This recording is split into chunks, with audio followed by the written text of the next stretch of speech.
What actor should play you in your biopic? The kids would say Ryan Reynolds. What the s***?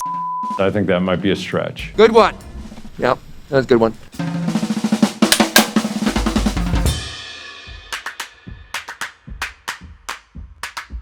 It's been reported that you are a fan of dad jokes. What's your favorite dad joke? What did the mama buffalo say to the baby buffalo when she dropped him off at school? Bye, son.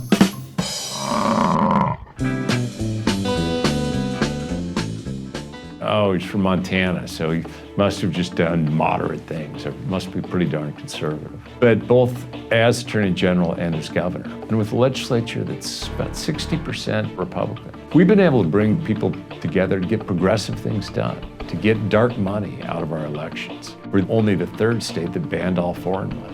We got health care for 100,000 Montanans by passing Medicaid expansion. Frozen college tuition for 6 of the 8 years. We have the 4th lowest tuition fees in the nation.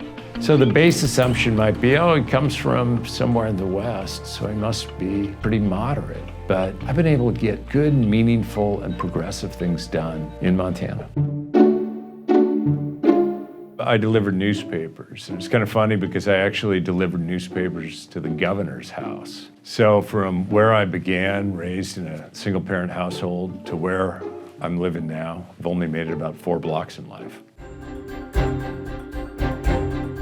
The corrupting influence of outside money in our elections. It's been the fight of my career since Citizens United, and I think it really is the challenge of our time. If you look at it, we have to address the climate crisis. And Republicans can't even acknowledge anymore that climate change is real, because that's not what the donors want.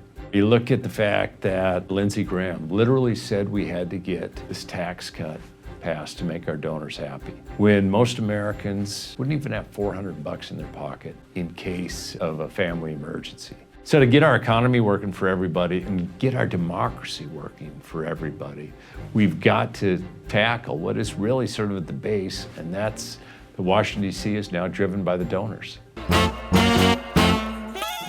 Dang.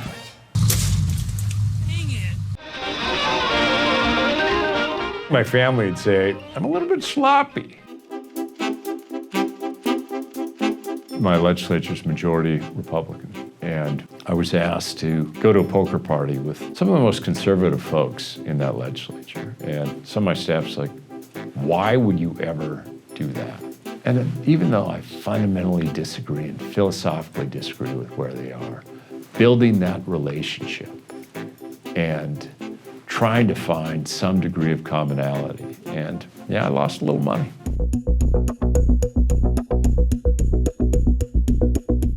In 2015, when we got Medicaid first expanded, 100,000 Montanans have health care now. 30,000 have the ability to access mental health treatments. 10,000 have gotten treatment for substance use disorder.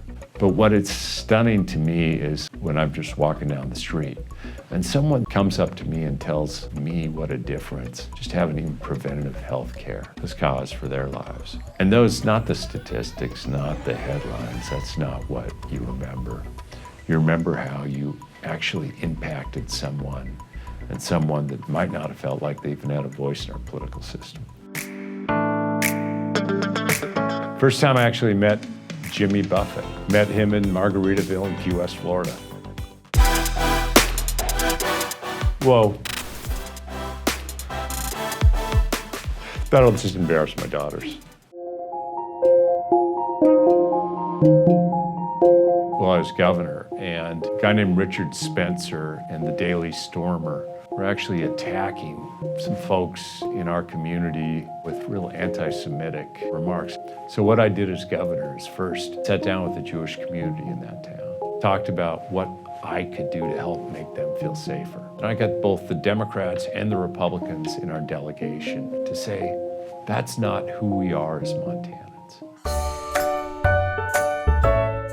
So I have a 17-year-old daughter, a 14-year-old daughter, and a 12-year-old son. They are the inspiration for the work that I do. I want to give them much more even than what I had. Well, I think that I can bring a lot, certainly, as the president, to both get this economy and this democracy working for folks again. I know that we're going to have a good candidate in Montana, and I'll do everything I can to support him or her. Well, I think at the end of the day, that's a decision that the voters need to make. And I think I offer a lot to this field. I both have been able to win. When Donald Trump was on the ballot, he took Montana by 20. I won by 4. I've been able to bridge divides to get meaningful work done for Montanans, and that impact has gone beyond Montana. And I've done more to fight the corrosive influence of money in our elections than anybody else in the field. So at the end of the day, it's up to the voters. But I want to make sure that we not only beat Donald Trump, but also make sure that this economy and this representative democracy works for everyone. Last night I didn't get that many, usually about somewhere between 6 and 7. Sweet Caroline. I have read quite a bit of the Mueller report. I haven't sat down and looked through every single page, but I have.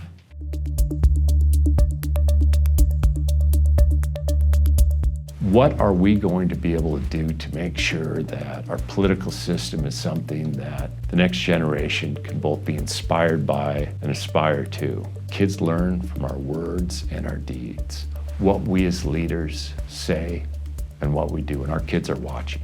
I believe that's true now more today than ever before. That's your question to all the other candidates. Here's a question from one of the other candidates selected at random.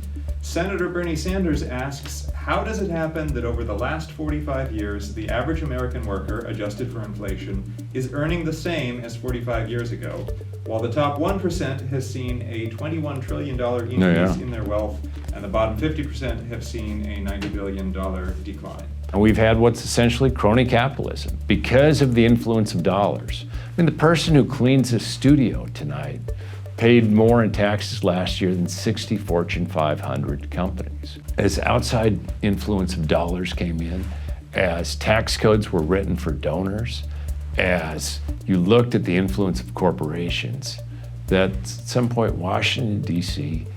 quit worrying about the average person that's just trying to live that American dream. And I think we need to restore that. More 2020 candidates are coming your way. Drop us a comment below and let us know what you'd like to ask them. You can also check out more presidential contenders in our full 20 Questions for 2020 playlist. And be sure to subscribe to Now This so you don't miss an episode. Thanks for watching.